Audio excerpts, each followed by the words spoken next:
Ladies and gentlemen, welcome back to the channel and welcome back to XDefiant. So this game's been out for a couple of weeks now, and in that time, I've used every single faction. I've unlocked all the faction characters by doing the challenges. Some challenges were ridiculously tedious, like healing your teammates with the BioVita healing booster thing, and the Incendiary drone kills, for whatever reason, took me forever. But in that time, I got a good amount of experience with every faction in the game, so I plan on doing a video where I rank all the factions best to worst. But one of the factions perplexed me, and that would be the Cleaners, because the Cleaners on paper are ridiculously powerful. Of course, a bunch of people out there say they're the best faction in the game. Some people say they're even overpowered thanks to their fire bullets. Well, we don't know exactly how those bullets work just by looking at it, right? At a glance, we don't know exactly how the fire bullets work and how they're going to affect the game and whether or not they actually affect your gun really whatsoever. So today I sat down and I did a bunch of testing. I want to make this video here today talking about the Cleaners because a lot about this faction is very ambiguous, for lack of a better phrase. Like, certain things make sense on paper, certain things make sense in practice, but other things don't really make a whole lot of sense, and I want to cover all of that here in this video. So first things first, when it comes to all the factions within XDefiant, not even the Cleaners, use your abilities more often than you probably think you should. I know I'm guilty of this. I typically use like one ultimate per match because it feels like it takes forever to get your ultimates, but the reality is you get your ultimates pretty quickly. You just hold on to them waiting for the perfect moment to use them, and oftentimes that perfect moment never comes. It's like when you're playing an RPG game and you get this really powerful item or this really powerful grenade and you're thinking to yourself, I'm gonna save that for the right opportunity, and then you end up saving it throughout the entirety of the game and you never end up using it. I do that in XDefiant a lot. So how it works across pretty much every faction is every kill you get is 5% towards your ult charge. That will sometimes go up to 6% if you do things like get an offensive kill on the hard point. An assist can also get you up to 5% towards your ult depending on how much damage you did. I've had assists that give me, 2% ult, 3% ult charge, even 5% ult charge. If you destroy an enemy ability, that's roughly 3% towards your ult charge, and defending a capture zone like standing in the hard point will give you 1% ult charge per tick. EMP grenades are incredible for this. I chucked one right here towards the hard point and I destroyed a Libertad heal as well as a proximity mine, and that gave me 7% ult charge. Pretty freaking good. So when it comes to the purifiers, you can get access to your ultimate pretty damn quickly along with every other faction in the game. The abilities themselves are relatively powerful if not niche. We have the firebomb, which lets off this big AoE around you, which lasts on the ground for 5 seconds and then goes on a 30-second cooldown. We have the incinerator drone, which flies towards the target area and will explode on impact if it runs into a player, if it runs into a wall, if it runs into something that's hanging down on the map. It will explode on impact, do a ton of damage, and then go on a 30-second cooldown. The purifier lasts for just over 11 seconds and has about a 10-yard range. As you guys can see here, you can melt people and targets very, very quickly, but it only has that 10-yard range, and the duration on the purifier is fixed, meaning that whether or not you're shooting it, it's still going to last for just over 11 seconds, so you might as well be firing it the entire time because there's really no downside to doing so. Now, the big thing here, the fire bullets, right? The passive for the Cleaners is that you have incendiary ammo at the cost of a range reduction. Well, that range reduction is 10%, but it doesn't actually matter. It doesn't matter really whatsoever. Again, go to the firing range for yourselves, test this out if you will. There is nowhere in the firing range, no distance, no weapon, no range, where I can see a 10% range reduction in really any capacity. I'm sure it exists somewhere, but if it is so minuscule like that, it's not really going to matter. So essentially, you just get fire bullets for basically free, but the fire bullets themselves are really confusing. When you shoot at a target, it's going to hit them with your bullet and then do slowly 8 points of fire damage over time with 4 ticks of 2 damage. Now, the thing about this is, if you delay your shots, you can continuously stack that fire damage over time. But if you shoot too quickly, you don't get to stack your fire damage, and it kind of feels like a waste. So for example, here I'm shooting the MP5 at the target. It doesn't matter. If I put 5 or 6 bullets into the target, whatever, it's still only going to do 8 points of fire damage. But if I stagger out my shots and I wait a little bit in between shots, then the fire damage is going to stack over time. So instead of doing 8 fire damage over time, it can do 16 or 24 or 32, depending on how slowly you fire your gun.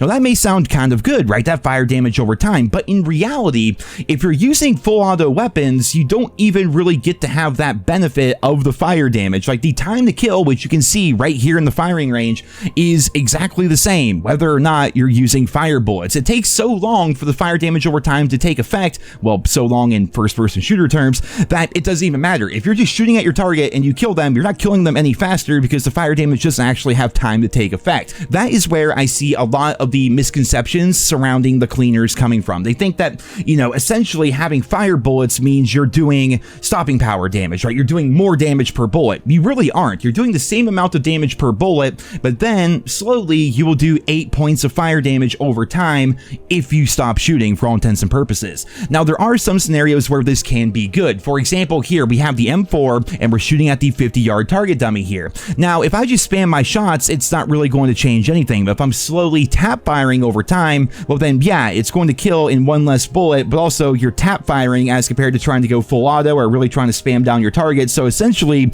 you're having a slower time to kill because you're really trying to maximize that fire damage. Like, it really isn't worth it in most scenarios. Now, there are some scenarios that are pretty good, like for example, the M44 Mosin-Nagant sniper rifle.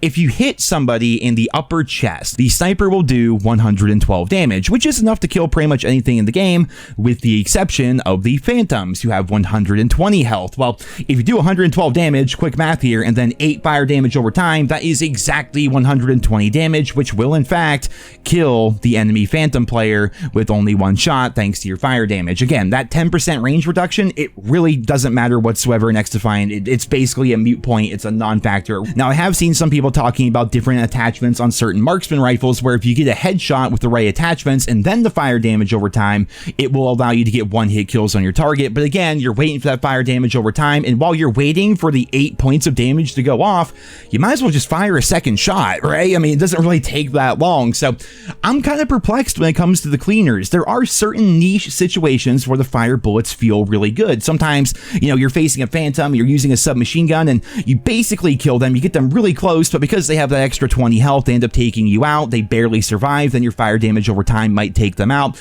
There are situations like that. But overall, the fire bullets, just in my own personal testing and my own experience in the game, they don't really seem to help out all that much. The most common case scenario for your fire bullets to benefit you is when you barely, and I'm talking barely, lose a gunfight where they have 8 or less health, and then the fire damage over time will get them, assuming of course there's not a Libertad around that will keep them healed up while the fire damage is taking effect. That being said, however, the firebomb is absolutely incredible given the right circumstance. The incinerator drone can be incredibly powerful given the right circumstance. They are all about area denial. The cleaners are very good with their abilities in certain game modes and on certain maps. I think the XDefiant does a really good job of making different factions more powerful depending on certain game modes and certain maps and certain situations. If you're looking to clear a room, there's no better weapon than the Purifier, for crying out loud. That thing is ridiculously good. It will melt anything basically, but it only has a 10-yard range, which means you can't run around like you're a juggernaut using the thing. You have to use it a bit more tactically, but also don't just wait for that perfect scenario, because you can get your ultimate back pretty quick if you're having a decent game and get 2, possibly 3 flamethrowers off within a match, depending on how long it goes on for. So overall, I think the cleaners are pretty good. It's just the fire bullets themselves don't seem to be as powerful as perhaps some of the other passives in the game, such as the Echelon being able to stay off the minimap perpetually, or perhaps the Libertads being able to heal themselves and their allies when they're nearby, having 120 base health for the Phantoms, or even the DeadSec, who get to basically spam EMPs or even their proximity mines all across the map because they keep recharging their equipment. So I'm not entirely sure what I think of the cleaners. I know I like them. I know I have fun playing with them. It's just when I actually test things out and look at the numbers, they don't seem as powerful as they should be. Like on paper, they sound ridiculous, but when you actually play with them, their passives are just not that big of a deal outside of using very niche situations like certain marksman rifles with certain attachments, or perhaps sniper rifles going up against Phantoms. Like if we're using a submachine gun, for example, a P90, you know, whether or not you're using the fire bullets or whatever, you still have the same time to kill. As if you're actually like just shooting at your target, you're not doing any more damage. It's the damage over time that has to take effect. And if you actually are just shooting and killing your targets, well, then your passive doesn't really benefit you at all, because the fire damage doesn't even have a chance to take effect. At that point, you might as well be somebody like a Phantom who just has more base health, or a Libertad who can have more base healing and be able to heal their teammates, or any other faction. I think overall, the fire bullets are kind of a non-factor, honestly, with the XDefiant, whereas the firebomb and the incinerator drone are much more impactful, and the Purifier obviously can be very good as well. If you're picking the cleaners, don't pick them for the fire bullets, I suppose, is the result of my personal testing here. Now, I'm open to the idea that I may be wrong. Perhaps I'm missing something here, but after testing this out pretty thoroughly within the firing range as well as in the game, it really seems like there's only a couple of scenarios where those fire bullets actually seem to do anything. So there you guys have it. I eventually will get that video out where I try to rank all the different factions within the game, but I wanted to make sure I test them all out, and without having a proper private match within the game, at least as of right now, it's a bit difficult to test these things out. But just based on how I'm seeing things right now, the cleaners are a bit confusing, definitely more confusing and more complex than a lot of the other factions within the game. So ladies and gentlemen, there you have it. I hope you enjoyed this video. Leave your thoughts and feedback down there in the comments. What do you think of the cleaners? Are they your favorite faction, your least favorite faction? Like, do you play them? Let me know about your experiences down there in the comments, and I hope you guys all have a wonderful day.